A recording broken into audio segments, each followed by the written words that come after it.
Hello बच्चों, मैं सत्येंद्र सिंह। आज हम लोग देखेंगे क्लास 12 फिजिक्स में डाइपोल, इलेक्ट्रिक डाइपोल, जो कि बहुत इम्पोर्टेंट टॉपिक होता है। तो इसके बारे में हम लोग देखते हैं इलेक्ट्रिक डाइपोल। इसे कहेंगे वैद्युत द्विध्रुव। सबसे पहले इसकी परिभाषा देख लेते हैं, उसके बाद फिर क्या होता है इसके बारे में समझने की हम लोग कोशिश करते हैं। तो अगर हम कहें इसकी परिभाषा परिमाण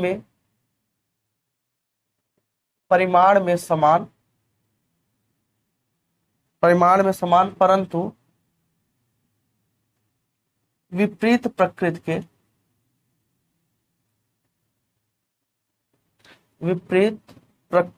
के दो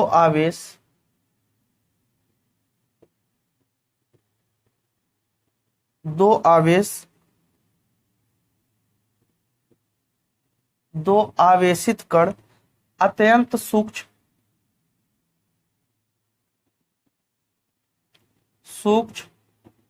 दूरी पर स्थित हो तो आवेशों के इस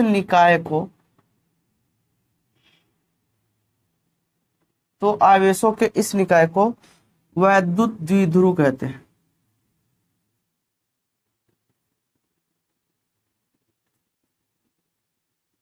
ये बच्चों इसकी परिभाषा है। इसका मतलब क्या है? समान परिमाण, मतलब दो आवेश, एक ये हो गया, एक ये हो गया। इनका जो परिमाण है, मैग्नीट्यूड है, वो क्या है? सेम है, लेकिन इनका जो नेचर है वो क्या है? अलग अलग। ये अगर माइनस है तो ये क्या होना चाहिए? प्लस होना चाहिए। और सूक्ष्म दूरी पर रखे हो, एक छोटे से दूरी पर रखे हो, तो ये जो सिस्टम मेंटेन होता है यही कहलाता है बच्चों डाइपोल कहलाता है। क्या कहलाता है? डाइपोल कहलाता है। ठीक है। अब इसका अगर हम एग्जाम्पल देखें, उदाहरण में देखें, जैसे बच्चों NaCl, HCl, H2O, CO2, NH3, CH4 आदि, ये सब क्या है? डाइपोल है। ये क्या है? इलेक्ट्रिक डाइपोल बनाते हैं। ठीक है। अब बच्चों इसके बारे में हम लोग समझने की कोशिश करते हैं।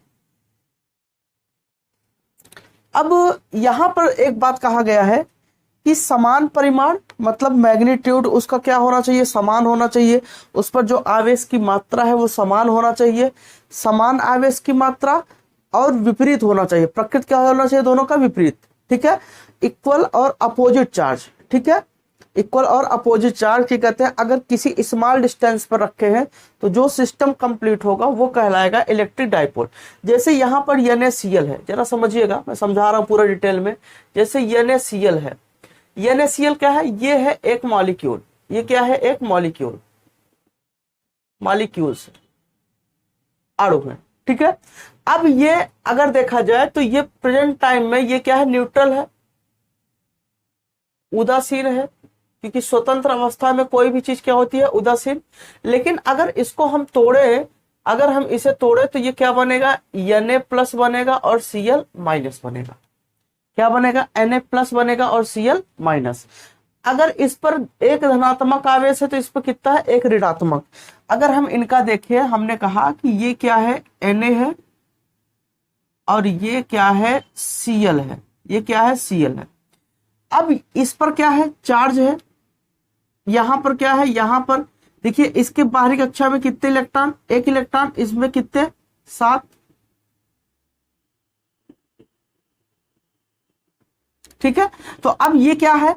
ये देखिए, कोई भी चीज, जैसे हमने कहा कि कोई भी चीज, आपका कोई बॉडी है तो उसमें क्या होता है? द्रव्यमान केंद्र होता है, मतलब उसका जहां समस्त द्रव्यमान काम करता है वही कहलाता है द्रव्यमान केंद्र। ठीक है। तो ऐसे इसका भी क्या होता है?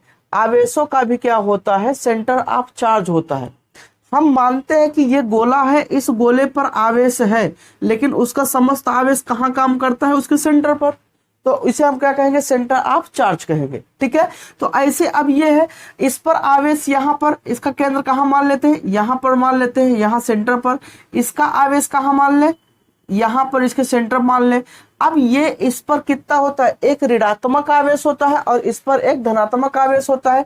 अगर इस पर एक ऋणात्मक आवेश होता है, मतलब इस पर एक ऋणात्मक आवेश, मतलब इस पर क्या कहते हैं, आवेश की मात्रा निगेटिव, इस पर कितना पॉजिटिव, और ये एक दूसरे से कितने डिस्टेंस पर रखे हैं, एक छोटे से डिस्टेंस पर रखे हैं। तो ये जो NaCl बना, ये बना आपका डाइपोल बना। क्या बना, डाइपोल बना। अब बच्चों देखिएगा, अगर ये डाइपोल बना है तो यहां पर ये क्या कहते हैं, ये प्लस चार्ज और ये माइनस, और इनके बीच की कुछ ना कुछ डिस्टेंस होगी, कुछ ना कुछ डिस्टेंस होगी। अब ये एक धनात्मक है और एक ऋणात्मक है। ये जो डिस्टेंस होता है, जो ये डिस्टेंस होता है, ये बहुत क्या होता है, वेरी स्मॉल होता है। क्या होता है, वेरी स्मॉल होता है, बहुत छोटा सा दूरी होता है। और जब दूरी छोटा सा हो तो इनके बीच में कैसा बल लगेगा, वैद्युत बल लगेगा। और हमने बताया था कि अगर दूरी कम होता है तो वैद्युत बल बहुत ज्यादा होता है। तो इनके बीच जो लगने वाला वैद्युत बल होगा वो क्या होगा, बहुत पावरफुल होगा। आप Na को उठाओगे, साथ में Cl भी होगा, और ये क्या बना लेगा, एक मॉलिक्यूल बना लेगा, एक अणु बना लेगा, और ये एक अणु बनाएगा। तो हम कहेंगे यही अणु क्या है, NaCl। और ये NaCl एक डाइपोल के रूप में काम करता है। क्लियर है आप? ठीक है, अब यहां पर बात करते हैं, जैसे HCl है, HCl है, HCl H पे कितना प्लस होता है, प्लस चार्ज होता है, और Cl पे माइनस। तो अगर हम यहां पर H की बात करें तो ये H, और ये बच्चों क्या हो जाएगा, Cl हो जाएगा, Cl, और ये इसका सेंटर और ये इसकी दूरी। तो ये भी क्या होगा, इस पर प्लस चार्ज, इस पर माइनस चार्ज। जितना इस पर प्लस होता है उतना ही इस पर माइनस होता है, और इनके बीच एक स्मॉल लेंथ है। तो ये भी क्या बनाएगा, एक डाइपोल बनाएगा। ठीक है बच्चों, अब ये डाइपोल बनाता है तो ये जो मॉलिक्यूल है, ये जो आपका HCl है, ये क्या कहलाएगा, मॉलिक्यूल कहलाएगा, डाइपोल मॉलिक्यूल कहलाएगा। अब यहां पर हम बात करते हैं, कुछ और चीज की बात करते हैं।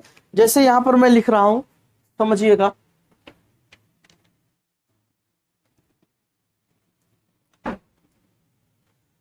अच्छा, अब एक चीज जरा देखिए, यहां पर हमने दिखाया कि Na और Cl, ये Na और ये Cl, ये इसका सेंटर हो गया, ये इसका सेंटर हो गया, ये इसका सेंटर ऑफ चार्ज हो गया, ये इसका सेंटर ऑफ चार्ज हो गया, ये प्लस और ये माइनस। इन्होंने क्या बनाया, डाइपोल बनाया। इन्होंने क्या बनाया, डाइपोल बनाया। अब ये दोनों मॉलिक्यूल का जो सेंटर है वो किसी एक स्थान पर नहीं है, मतलब ये क्या है, संपाती नहीं है, संपाती नहीं है। संपाती ना होने का मतलब क्या है, इनका जो सेंटर ऑफ चार्ज है वो संपाती नहीं है। इसका मतलब क्या होता है कि इनका दोनों का, जैसे मान लो एक ये वस्तु है, एक ये वस्तु है, ठीक है, एक ये गोला है और एक ये गोला है। अगर इस गोले का सेंटर देखें यहीं पर, इस गोले का सेंटर देखें यहीं पर, तो दोनों का सेंटर क्या है, एक ही जगह पर है। तो हम इसे कहेंगे कि इनका जो सेंटर है वो क्या है, संपाती है, कोइंसाइड है। ठीक है, तो इनका सेंटर एक ही जगह पर है, संपाती के कहते हैं है। तो ये वाला इसका जो सेंटर होगा वो क्या होगा, संपाती होगा। और इसका सेंटर क्या है, अलग अलग। दोनों का जो केंद्र है, सेंटर ऑफ चार्ज है, दोनों का जो आवेश का केंद्र है वो क्या है, अलग अलग। तो इसे हम कहेंगे इसका जो केंद्र है वो संपाती नहीं है। ठीक है, लेकिन कुछ ऐसे मॉलिक्यूल होते हैं जैसे H2O की बात करें तो ये क्या होता है, ऑक्सीजन होता है, ऑक्सीजन हो गया। और ये क्या होता है, हाइड्रोजन हो गया। ये क्या होता है, हाइड्रोजन हो गया। इस पर प्लस चार्ज होता है, इस पर नेगेटिव चार्ज होता है। अब यहाँ पर क्या होता है, देखिए इस पर 2 प्लस, तो अब यहाँ पर ये क्या होता है, नेगेटिव होता है। तो यहां से अगर इसका देखे सेंटर, तो इसका जो सेंटर होगा वो यहीं पर होगा, O का जो सेंटर होगा यहीं पर होगा, सेंटर ऑफ चार्ज यहीं पर होगा। इसका सेंटर ऑफ चार्ज कहाँ हम ले लेते हैं, कहीं लगभग यहां पर आएगा, क्योंकि ये लगभग 120 अंश के कोण पर होते हैं। तो इसका जो सेंटर ऑफ चार्ज आएगा वो यहाँ पर आएगा और इसका सेंटर ऑफ चार्ज यहाँ पर लगभग आएगा। तो यहाँ पर तो जितना इस पर ऋणात्मक आवेश होता है उतना इस पर क्या होता है, धनात्मक आवेश होता है, और इनके बीच की ये दूरी हो गई। तो ये क्या बना लिया, एक डाइपोल बना लिया। तो यहाँ पर हम इसे कहेंगे इलेक्ट्रिक डाइपोल कहेंगे, ठीक है। अब यहाँ पर ये जब डाइपोल बना लिया तो ये बताइए कि क्या कहते हैं, इन दोनों का जो सेंटर है, जो दोनों का केंद्र है, वो क्या संपाती है कि नहीं। तो दोनों का जो सेंटर है वो संपाती नहीं है, दोनों का जो केंद्र है वो अलग अलग स्थान पर है, इसलिए ये संपाती नहीं है। लेकिन अगर मैं यहाँ बात करूं, जैसे हमने CO2 की बात हमने कर लिया, CO2 की बात हमने कर लिया, तो ये कार्बन है और यहाँ क्या है, ऑक्सीजन है। ये क्या है, ऑक्सीजन है। अगर ये कार्बन हमने मान लिया कि कहते हैं, हो सकता है स्ट्रक्चर बनाने में गड़बड़ी हो गई हो, आप लोग केमिस्ट्री पढ़ रहे हैं, आप लोग ज्यादा जानते होंगे, खैर हमें तो केवल फिजिक्स से मतलब है। तो ये ऑक्सीजन और ये कार्बन और ये ऑक्सीजन, कार्बन का सेंटर कहाँ है, यहाँ पर, और इसका जो सेंटर होता है ये क्या कहते हैं, यहीं पर। दोनों का जो सेंटर होता है वो एक ही स्थान पर होता है, दोनों का जो सेंटर होता है वो एक ही स्थान पर। क्यों, क्योंकि ये दोनों एक दूसरे के क्या होते हैं, 180 डिग्री पर होते हैं। अब दोनों का जब सेंटर एक ही स्थान पर है तो हम कहेंगे कि इनका जो केंद्र है वो क्या है, संपाती है।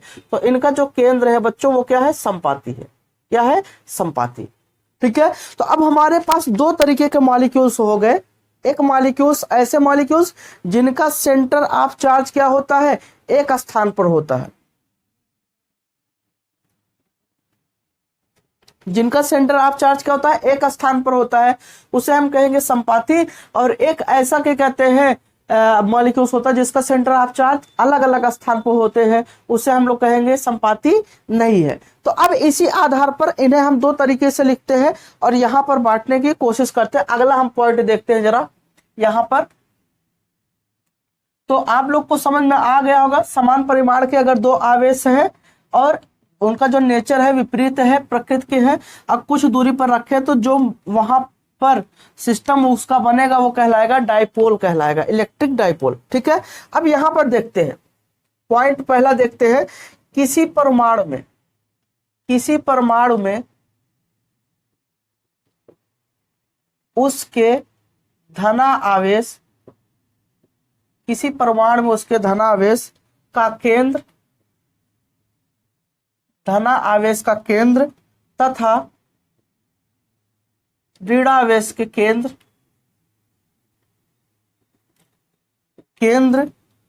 संपाती नहीं होते हैं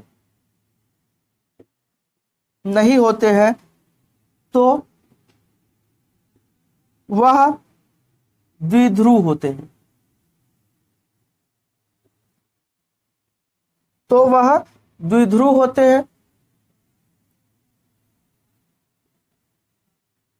और वे द्विध्रुव पोलर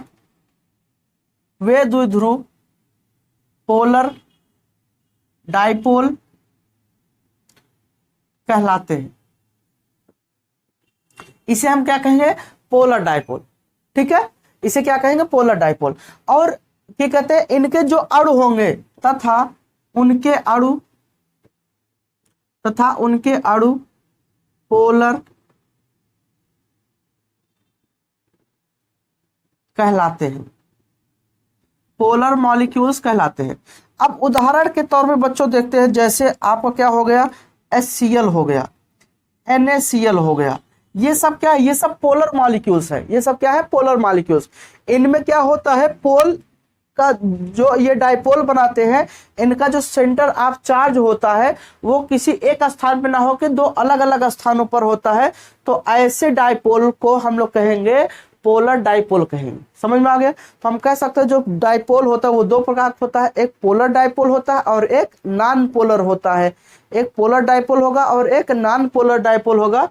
पोलर डाइपोल वो होगा जिसका सेंटर ऑफ चार्ज एक स्थान पर ना हो, ठीक है, कंसाइड ना करे, ठीक है, तो उसे हम कहेंगे कि कहते हैं पोलर डाइपोल, ठीक है। अब यहां पर उदाहरण के तौर पर जैसे HCl, NaCl, H2SO4, ये सब क्या है, आपके पोलर डाइपोल है। ठीक है, अब जिसके सेंटर अगर एक स्थान पर होते उसे हम क्या कहेंगे, तो उसे हम लोग बच्चों कहेंगे नॉन पोलर डाइपोल। क्या कहेंगे, नॉन पोलर डाइपोल। तो आइए इसे देखते हैं। अगला पॉइंट, किसी परमाणु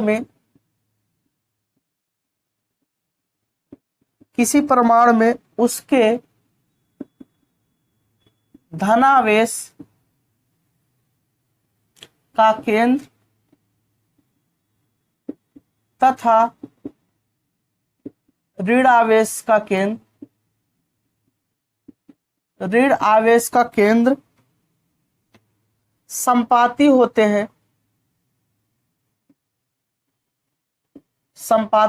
हैं तो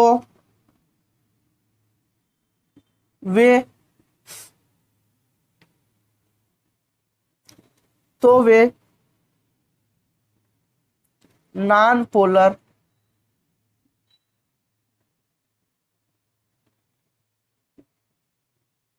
मॉलिक्यूल्स कहलाते हैं।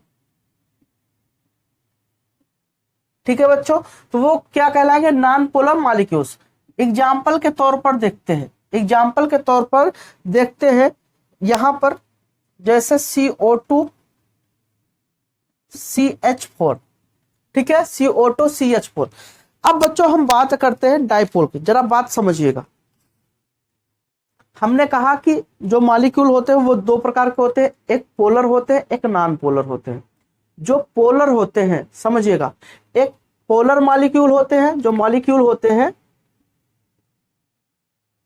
मॉलिक्यूल दो होते हैं, एक पोलर होते हैं, एक नॉन पोलर होते हैं। ठीक है, पोलर का मतलब जिनमें दो पोल हो, एक धनात्मक और एक ऋणात्मक, एक स्मॉल डिस्टेंस पर अगर हो तो वो क्या बनाएंगे, एक पोलर, ये क्या बनाएंगे, एक डाइपोल बनाएंगे और उसे हम क्या कहेंगे, पोलर डाइपोल। ठीक है, या फिर हम लोग क्या कहेंगे, इलेक्ट्रिक डाइपोल। लेकिन जो नॉन पोलर होते हैं वो डाइपोल नहीं बनाते हैं, जो नॉन पोलर मॉलिक्यूल होते हैं वो डाइपोल नहीं बनाते। जैसे CO2, क्या, CO2, और ये क्या कहते हैं, CO2। हमने कहा कि ये जब हम ये C है, ये क्या है, O है, ये क्या है, O है, इसका धनात्मक आवेश यही और ऋणात्मक आवेश यही, ये क्या कहलाएंगे, ये नॉन पोलर कहलाएंगे, ये डाइपोल नहीं तैयार करेंगे। लेकिन समझिएगा, लेकिन अगर हम इसे इलेक्ट्रिक फील्ड में रख दें, अगर किसी इलेक्ट्रिक फील्ड में अगर हम रख दें तो ये एक डाइपोल की तरह काम करने लगते हैं। अगर हम किसी इलेक्ट्रिक फील्ड में रख दें, वैद्युत क्षेत्र में रख दें, तो ये एक डाइपोल की तरह काम करने लगते हैं। समझ में आ गया। तो हमारे पास जो मॉलिक्यूल्स है वो दो प्रकार के हैं, एक पोलर मॉलिक्यूल्स और एक क्या कहलाएंगे, नॉन पोलर मॉलिक्यूल्स। ठीक है, तो पोलर मॉलिक्यूल्स ये हो गया और नॉन पोलर मॉलिक्यूल्स ये हो गया। अगर जो इनका सेंटर ऑफ चार्ज एक जगह पर नहीं होता तो उसे क्या कहेंगे, पोलर मॉलिक्यूल्स, और सेंटर ऑफ चार्ज एक ही जगह पर होता है तो क्या कहेंगे, हम उसे नॉन पोलर मॉलिक्यूल्स कहेंगे। ठीक है, अब आगे देखते हैं। अब हमने कहा कि जैसे हम इसे इलेक्ट्रिक फील्ड में रख दें, नॉन पोलर को अगर हम किसी इलेक्ट्रिक फील्ड में रख दें तब क्या कहानी बनती है, तो जरा देखिए अगला पॉइंट लिखते हैं।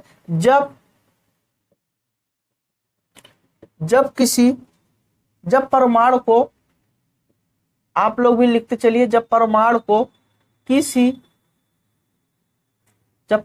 किसी वैद्युत क्षेत्र में रखते हैं,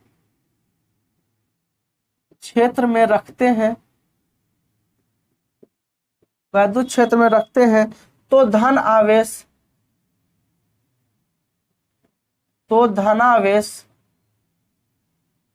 व ऋण आवेश परस्पर विपरीत दिशा में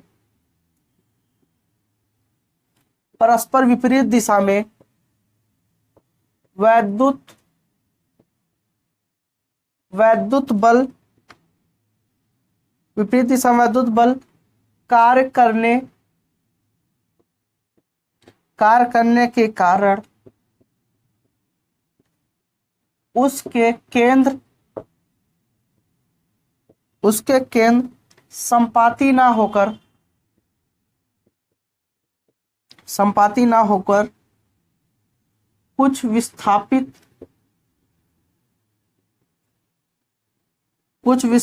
हो जाते हैं।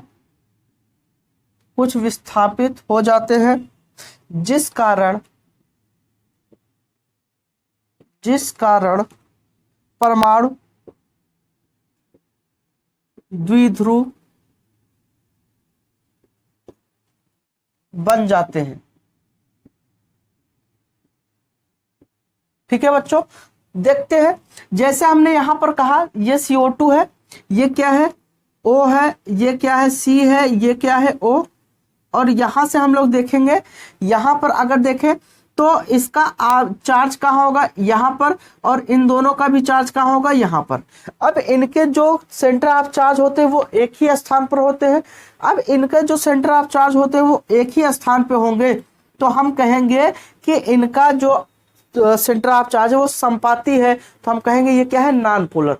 लेकिन बच्चों अगर हम इसी को प्लेन इलेक्ट्रिक फील्ड में रख दें, ऐसे प्लेन इलेक्ट्रिक फील्ड में हमने रख दिया, और ये सब क्या है, धनात्मक आवेश ये, तो अब क्या होगा, यहां पर ये प्लस इस जरा समझिएगा, ये प्लस इस माइनस को क्या करेगा, अपनी ओर खींचेगा, तो ये कहाँ आ जाएंगे, यहाँ पर, और ये प्लस इसको रिपेल करेगा तो ये यहाँ चला जाएगा। अब ये क्या हो जाते हैं, अपने से क्या हो जाते हैं, जो एक जगह पर थे वो अब अलग अलग जगह पर हो गए, एक ये हो गए, एक ये हो गए। अब ये इस पर जितना आवेश होगा उतना इस पर भी होता है।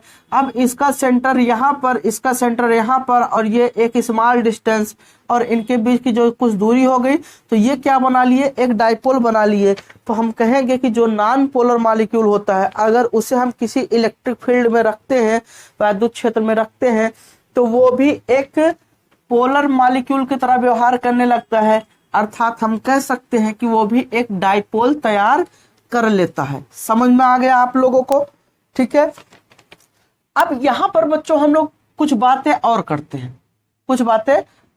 हैं, अब हमने यहां पर कहा कि ये डाइपोल है, ये क्या है, डाइपोल है।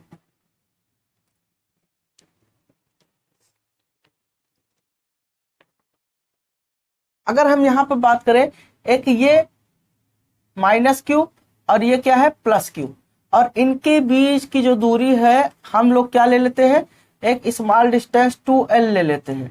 2L क्यों लेते हैं भी बताते हैं। अब ये हमने ले लिया, तो ये क्या बनाया सिस्टम, ये जो सिस्टम है वो बना लिया इलेक्ट्रिक डाइपोल। ठीक है। अब अगर इसी डाइपोल को किसी हम विद्युत क्षेत्र में रखते हैं, मान लो ये डाइपोल है, अगर किसी विद्युत क्षेत्र में रखते हैं तो इस पर क्या लगता है, फोर्स लगता है, और वो क्या करने लगता है, ऐसे हो जाता है, रोटेट करने लगता है। हम अगर ऐसे रख दिए तो फिर वो घूम जाता है। तो हम कहेंगे कि डाइपोल को अगर हम किसी विद्युत क्षेत्र में रखते हैं, मान लो ये प्लेन इलेक्ट्रिक फील्ड है, हमने ये विद्युत क्षेत्र रखा, ये विद्युत क्षेत्र है, और इसमें हमने रख दिया किसको, डाइपोल को रख दिया। ये बच्चों क्या है, ये डाइपोल है। ठीक है, ये डाइपोल। अब इस पर ये डाइपोल, इस पर ऋणात्मक आवेश, इस पर बच्चों क्या है, धनात्मक आवेश, समान परिमाण के, और ये आपका है डाइपोल। तो यहां पर ये सब क्या है, प्लस आवेश के कारण विद्युत क्षेत्र है, तो ये जो प्लस है इस प्लस को रिपेल करता है, अर्थात इस पर बल लगाता है इधर की ओर, तो ये बल लग गया, और ये प्लस इस माइनस को क्या करेगा, इधर खींचेगा, तो बल लग गया इधर। अब एक बल इधर विपरीत दिशा में, तो कुल मिला के साइकिल के हैंडल की तरह ये काम करने लगता है कि ये साइकिल की आपकी हैंडल होती है। जब आपको मुड़ाना होता है, तो जब आप साइकिल को मुड़ाते हो, ये मान लो साइकिल हैंडल है, जब आप साइकिल को मुड़ाना होता है तो आप बाएं तरफ मुड़ाते हो, तो आप एक को इधर पकड़ खींचते हो, एक को इधर करते हो, विपरीत दिशा में बल लगाते हो। अगर बच्चों आपको इधर मुड़ाना है तो आप इसे पकड़ के इधर खींचते हो और इसको इधर करते हो, तो ये क्या होता है, अपने एक सेंटर के अबाउट क्या करता है, रोटेट करने लगता है, एक रोटेशन करने लगता है। जब ये रोटेट करता है तब जाके आपकी साइकिल क्या होती है, मुड़ती है। समझ पाए आप? तो ऐसे ये भी जब एक बल इधर लग गया, एक बल इधर लग गया, तो ये क्या करता है, ये भी रोटेट करने लगता है, और ये अपने सेंटर के अबाउट क्या करता है, रोटेट करता है। जब ये रोटेट करता है, तो जब ये रोटेट करेगा किसी भी चीज में, जब रोटेशन होगा तो उसमें टार्क उत्पन्न होता है, आघूर्ण उत्पन्न होता है। तो यहाँ हम कहेंगे कि उसमें आघूर्ण उत्पन्न हो जाता है, बल के कारण क्या हो जाता है, वहां पर आघूर्ण उत्पन्न हो जाता है। और ये आघूर्ण अगर हम काउंट करें तो जो बल आघूर्ण होता है, जो आघूर्ण होता है वो होता है बच्चों बल गुणते लंबवत दूरी। क्या होता है, बल गुणते लंबवत दूरी। तो बल अगर ये लग रहा है तो इस बल का जो लंबवत दूरी होगा बच्चों ये होगा, और ये दूरी हमेशा टार्क के सेंटर से, जहां से वो जिसके अबाउट वो रोटेट करता है इस हैंडल से। अगर बच्चों हम बल लगा रहे हैं तो बल किधर लगा रहे हैं, इधर की ओर, और इसमें जितना बल लगाएंगे उतने बल लगाएंगे इधर की ओर। तो अब अगर हम ये बल की गणना करेंगे, ये बल और गुणते ये दूरी, ठीक है, इस बल की क्या होगा, लंबवत वाली दूरी लेंगे, इस बल के ये लंबवत वाली दूरी लेंगे, तो वो क्या होगा, टार्क होगा।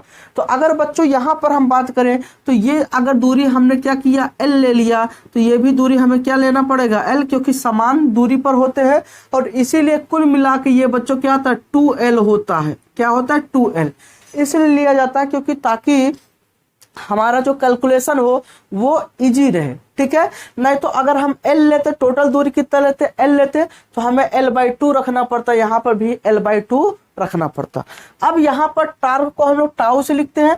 अगर यहाँ देखें तो फोर्स इनटू क्या हो जाएगा, डिस्टेंस। तो हम यहाँ लिखेंगे जो इसका टार्क होगा वो बल गुणते क्या होगा, ये दूरी। समझ में आ गया, ये क्या होगा, बल गुणते दूरी।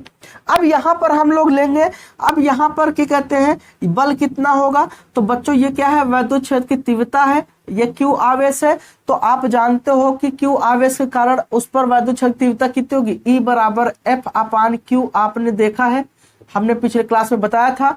और यहां पर अगर हम गुणा करें तो F बराबर E इंटू क्या हो जाएगा, Q हो जाएगा। तो जो लगने वाला बल है वो क्या होगा बच्चों, यहां पर लगने वाला जो बल है वो क्या हो जाएगा। अच्छा जरा एक चीज फिर से समझ लीजिए, इसके कारण जो टार्क उत्पन्न हुआ ये हो गया, इसके कारण जो बच्चों टार्क होगा वो F इंटू क्या होगा, L। ये बल और गुणते परपेंडिकुलर डिस्टेंस।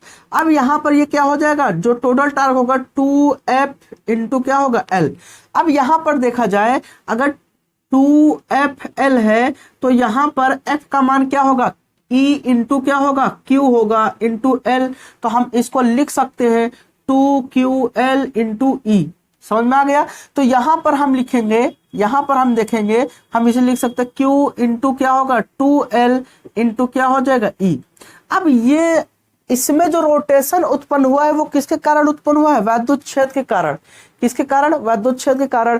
तो डाइपोल में अगर हम इलेक्ट्रिक फील्ड दे दें तो वहां पर फोर्स लगेगा और उस फोर्स के कारण वहां पर टार्क उत्पन्न होगा। और ये जो आपका ये जो है ये क्या कहलाएगा, ये आपका कहलाएगा इफेक्ट, ये कहलाएगा उसका स्ट्रेंथ। क्या कहलाएगा, डाइपोल का स्ट्रेंथ। क्या कहलाएगा, डाइपोल का स्ट्रेंथ।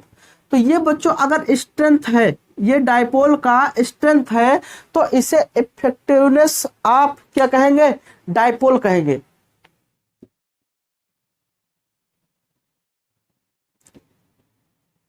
इफेक्टिवनेस ऑफ डाइपोल, ठीक है। तो इसका प्रभाव यहां पर कितना है, ये है। तो यही जो स्ट्रेंथ है, यही जो इफेक्टिव है, इफेक्टिवनेस है, यही बच्चों कहलाएगा, ये कहलाएगा डाइपोल मोमेंट कहलाएगा। क्या कहलाएगा, डाइपोल मोमेंट। डाइपोल मोमेंट, ठीक है। तो हम कह सकते हैं कि अगर कोई डाइपोल है तो वहां पर क्या कहला बनाएगा, डाइपोल मोमेंट बनाएगा। क्या बनाएगा, डाइपोल मोमेंट। तो यहां से एक नया वर्ड आ गया आपका, डाइपोल मोमेंट। इसकी बात करेंगे। अब यहां पर बच्चों हम लोग देखेंगे क्या जो डाइपोल मोमेंट होता है, जरा समझिएगा। क्या जो डाइपोल होता है वो तो दो अलग अलग वो बना लिया, एक ये ऋणात्मक और ये धनात्मक। तो ये NaCl अगर है तो क्या ये इलेक्ट्रिक फील्ड बनाता है, क्या ये इलेक्ट्रिक फील्ड बनाता है। तो यहां पर बात होगी, हाँ बनाता है, यहां पर बात होगी बनाता है। लेकिन कैसे बनाता है, आपको क्या दिखता है? नहीं दिखता है। अगर इलेक्ट्रिक फील्ड बनाता होता तो जाहिर सी बात है उसमें मोमेंट जरूर होता, क्योंकि इलेक्ट्रिक फील्ड देने पे तुरंत क्या हो जाता है, उसमें मोमेंट हो जाता है। लेकिन आगे हम बात करेंगे, इसके बारे में बात करेंगे। तो यहाँ पर जो डाइपोल की बात आया, डाइपोल मोमेंट, अब इसकी बात कर ले क्या होता है डाइपोल मोमेंट। ठीक है, तो हम कह सकते हैं डाइपोल मोमेंट की जो परिभाषा होगी,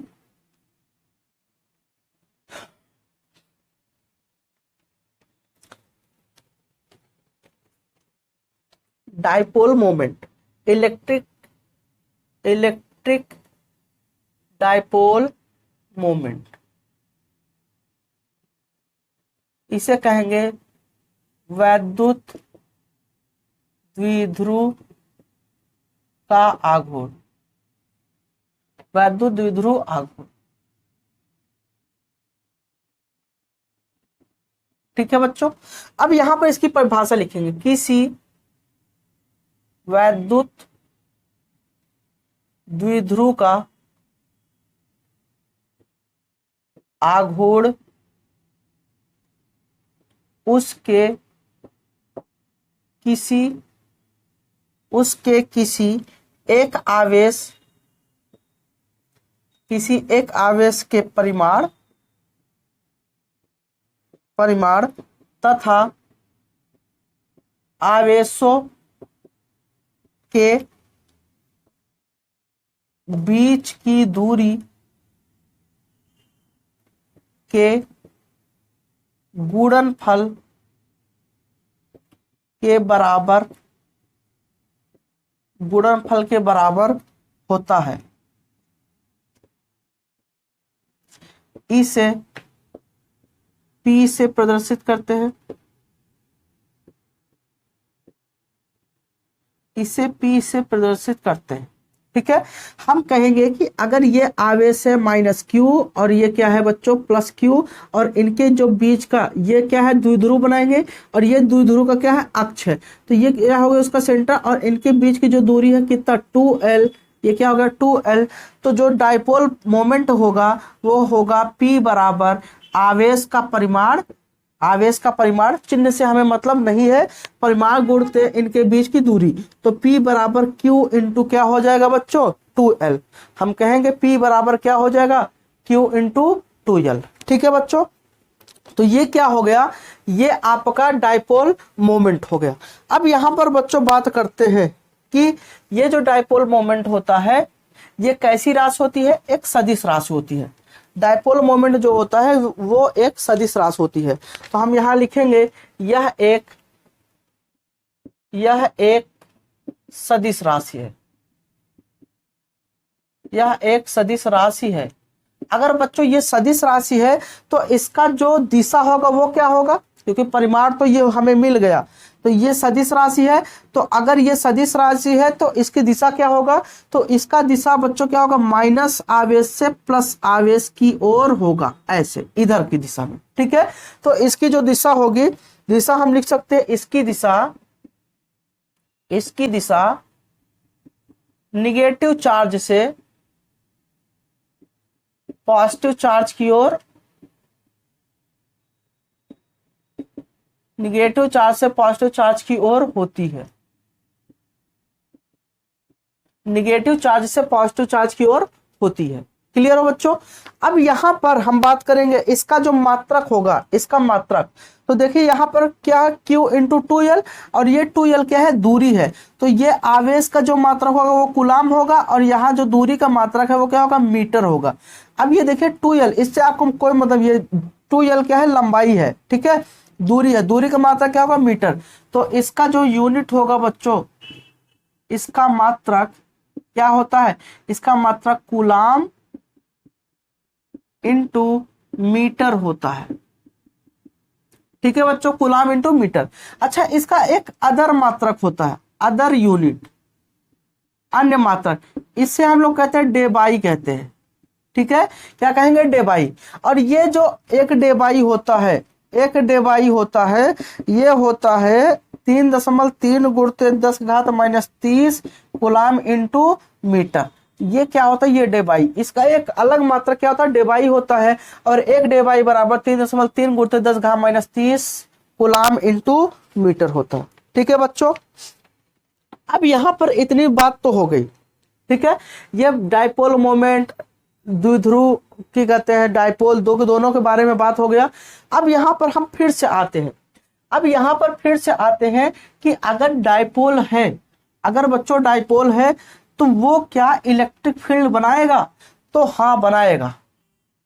कैसे बनाएगा जरा समझते हैं। मान लो ये क्या है, ये NaCl है, NaCl, इस पर प्लस चार्ज, इस पर माइनस। अगर बच्चों इस पर नेट चार्ज देखें, तो नेट चार्ज क्या होगा बच्चों? जीरो होगा।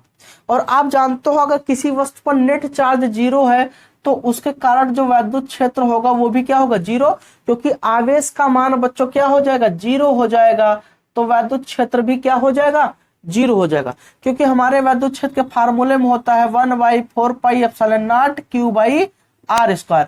अगर बच्चों आवेश का मान ही जीरो हो गया तो इलेक्ट्रिक फील्ड क्या हो जाएगा? जीरो हो जाएगा। क्लियर हो? लेकिन हम लोग देखते हैं कि ये एक वैद्युत क्षेत्र बना लेता है, ये ऋणात्मक आवेश और ये धनात्मक आवेश, ये दूरी बच्चों 2L, तो फिर ये कैसे वैद्युत क्षेत्र बना लेता है? तो हमने कहा कि इस पर नेट चार्ज क्या होता है? जीरो होता है। लेकिन अगर ये जो वैद्युत क्षेत्र का फार्मूला होता है वो क्या होता है? एक पॉइंट चार्ज के कारण होता है कुछ डिस्टेंस पर। अगर हम इन दोनों आवेशों के कारण किसी भी बिंदु पर अगर हम वैद्युत क्षेत्र निकाले तो दोनों से जो दूरी होगी बच्चों वो क्या होगी? अलग अलग। मान लो ये यहाँ पर है, ये यहाँ पर है, ये माइनस है, ये क्या है? प्लस है। अगर बच्चों हम यहाँ से अगर हम इस दूरी पर निकाले, मान लो वैद्युत क्षेत्र यहाँ पर निकाले, तो ये जो डिस्टेंस है वो क्या हो गया? अलग हो गया। और ये जो डिस्टेंस है वो क्या हो गया? अलग हो गया। अब डिस्टेंस अलग अलग है, दूरी अलग अलग है, तो वैद्युत क्षेत्र भी क्या हो जाएंगे? अलग अलग हो जाएंगे। वैद्युत क्षेत्र क्या हो जाएंगे? अलग अलग। अब आप जानते हो अगर E और R के बीच में संबंध देखे तो E इनवर्सली प्रोपोर्शनल R² होता है। अब यहाँ पर अगर R का मान ज्यादा तो E का मान कम, और बच्चों अगर E का मान यहाँ पर अगर हम देखें, अगर यहाँ पर देखें अगर इसका मान कम तो इसका मान ज्यादा।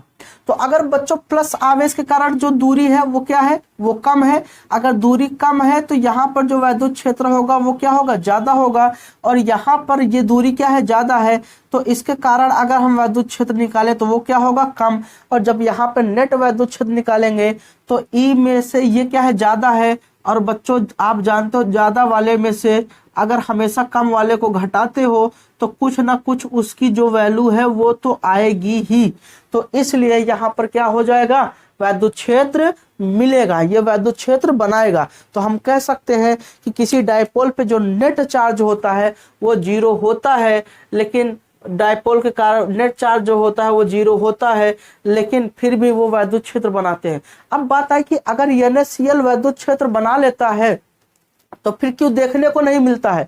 तो आप अगर टेबल पे नमक को रख दो तो वहां पर नमक के क्या होंगे? ढेर सारे मॉलिक्यूल्स होंगे, और वहां पर क्या होंगे? सब अपने अपने, मान लो कि कहते हैं, जरा समझिएगा, ये मॉलिक्यूल्स है, ये है, यहाँ पर ऐसे मॉलिक्यूल्स पड़े हैं नमक के ढेर सारे, और यहाँ पर ये अपना अपना इलेक्ट्रिक फील्ड बनाएगा। एक ऊपर की ओर बनाएगा तो एक नीचे की ओर बनाएगा, एक दाएं बनाएगा तो एक बाएं बनाएगा। और आप जानते हो कि जो वैद्युत क्षेत्र होता है वो एक सदिश राशि है और वो एक दूसरे को कैंसिल कर देते हैं। कुल मिला के उसका जो इफेक्ट होता है वो हमें देखने को नहीं मिलता है। लेकिन अगर हम डाइपोल बना के अगर वो करें तो हमें ये देखने को मिलता है। ठीक है बच्चों, तो उम्मीद ये आपका था इलेक्ट्रिक डाइपोल, और क्या था? Dipole moment. तो फिर से अगर देखें तो इलेक्ट्रिक डाइपोल क्या होता है? अगर समान परिमाण के दो आवेश लेते हैं और नेचर में क्या एक दूसरे के विपरीत हो और कुछ दूरी पर रखे तो जो वो एक सिस्टम बनेगा, जो निकाय बनेगा वो कहलाएगा इलेक्ट्रिक डाइपोल कहलाएगा। ठीक है, अब इसके जो मॉलिक्यूल्स हैं, जो मॉलिक्यूल्स बनाते हैं वो दो तरह के मॉलिक्यूल्स होते हैं। एक पोलर मॉलिक्यूल्स होते हैं। अगर पोलर मॉलिक्यूल्स हम कहें कि इन अणुओं पर जो आवेश होता है अगर अलग अलग स्थान पर इनका जो सेंटर होता है, आवेश का जो केंद्र होता है अलग अलग स्थान पर होता है, तो उसे हम कहेंगे की क्या कहते हैं पोलर मॉलिक्यूल्स। ठीक है, अगर एक ही स्थान पर सेंटर होता है तो उसे हम कहेंगे नॉन पोलर मॉलिक्यूल्स। जो पोलर मॉलिक्यूल्स होते हैं वो डाइपोल बना लेते हैं, जो नॉन पोलर होते हैं वो नहीं बनाते हैं। लेकिन अगर उन नॉन पोलर क्या कहते हैं मॉलिक्यूल्स को किसी इलेक्ट्रिक फील्ड में ले जाए तो वो क्या होते हैं, एक डाइपोल की तरह काम करने लगते हैं। ठीक है बच्चों, अब यहाँ पर हम लोग देखेंगे कि इस डाइपोल का जो क्या कहते हैं इफेक्ट है वो किससे देखने को मिलता है, तो डाइपोल मोमेंट से देखने को मिलता है, वो इसकी स्ट्रेंथ होती है। अब यहाँ पर हम लोगों ने देखा कि जो यहाँ पर डाइपोल मोमेंट आया वो P बराबर Q इंटू क्या आया 2L आया। अब यहाँ पर जो P का मान है वो दो चीजों पर डिपेंड करेगा। यहाँ पर जो P का मान है वो बच्चों दो चीजों पर डिपेंड करेगा, और ये जो वैल्यू है जरा समझिएगा, ये P का जो मान है वो दो चीजों पर डिपेंड करेगा। एक बच्चों Q पर डिपेंड करेगा, एक इसके बीच की दूरी पर। परिमाण जितना ज्यादा होगा वो उतना ही डाइपोल बनाएगा, उतना ही डाइपोल मोमेंट बनाएगा। परिमाण जितना कम होगा वो उतना कम ही बनाएगा। अगर बीच की दूरी ज्यादा है तो जाहिर सी बात है ज्यादा मोमेंट बनाएगा। अगर हमने कहा कि ये Q आवेश है, ये भी Q आवेश है, ये प्लस और ये माइनस दोनों Q आवेश है, इनके बीच की दूरी बच्चों ये है, तो ये और एक ये माइनस Q और ये क्या है प्लस Q, और इनके बीच की दूरी क्या है ये ज्यादा, तो डिस्टेंस क्या है ये ज्यादा। तो यहाँ पर ज्यादा क्या कहते हैं मोमेंट, डाइपोल मोमेंट कौन बनाएगा ये, इसका P का मान क्या होगा बच्चों ज्यादा रहेगा। ठीक है, समझ में आ गया। तो इसका जो डाइपोल मोमेंट है वो क्या होगा ज्यादा होगा इसकी तुलना पर।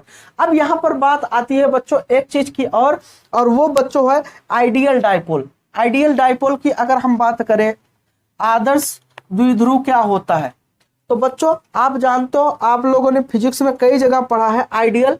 हालांकि आइडियल कोई रियल, आइडियल के कहते हैं कोई रियल के कहते हैं नहीं होता है, बस एक मान लिया जाता है। दुनिया का कोई भी व्यक्ति भी आदर्श नहीं होता है, तो हम इसे कहेंगे आदर्श द्विध्रुव कहेंगे, आदर्श द्विध्रुव कहेंगे।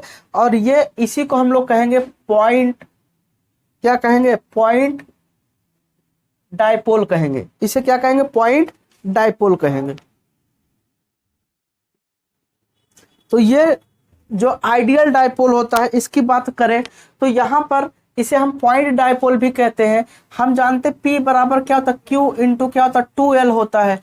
अगर बच्चों हम क्या ले लें कि जो Q का मान है वो क्या हो आपका इनफाइनाइट हो, अनंत हो, अनंत हो। ठीक है, मतलब Q का मान बहुत ज्यादा हो और इनके जो बीच का जो डिस्टेंस है वो क्या हो 0 हो, तब जो डाइपोल बनेगा। मतलब कि दो मॉलिक्यूल्स अगर एक ही स्थान पर उपस्थित हो और उनका जो मैग्नीट्यूड है वो बहुत ज्यादा हो और क्या कहते हैं उनके बीच की जो दूरी है वो 0 हो, क्या कहते हैं, तब जो P का मान आएगा वो एक सीमित मान आना चाहिए। क्या मान आना चाहिए, एक फाइनाइट वैल्यू आनी चाहिए, तब जो डाइपोल बनेगा वो कहलाएगा आइडियल डाइपोल। ठीक है, क्या बनेगा आइडियल डाइपोल। तो हम लिख सकते हैं अतः नगण्य, जिसे हम लोग नेग्लिजिबल कहते हैं, नगण्य आकार के द्विध्रुव को आदर्श या बिंदु द्विध्रुव कहते हैं। ठीक है, मतलब क्या है कि ये अगर माइनस Q है और ये प्लस Q है तो दोनों एक ही स्थान पर हो, इनके बीच की दूरी 0 हो, तब ये जो डाइपोल बनेगा वो कहलाएगा आइडियल डाइपोल। लेकिन आप जानते हो कि दुनिया में कोई भी चीज आदर्श नाम की होती नहीं है, आदर्शवाद तो कोई नहीं होता। जब हम लोग नहीं है तो ये सब क्या होंगे। ठीक है, तो बच्चों ये क्या था, ये एक केस के रूप में हम लोग पढ़ते हैं लेकिन ऐसा पाना मुश्किल है। ठीक है, तो ये डाइपोल और डाइपोल मोमेंट के बारे में था। आप जरूर बताइएगा आपको कैसा लगा। ठीक है बच्चों, चैनल को अगर आपने सब्सक्राइब नहीं किया तो जरूर कर ले। अगले वीडियो में देखेंगे इसी के कारण विद्युत क्षेत्र की तीव्रता। थैंक यू बच्चों।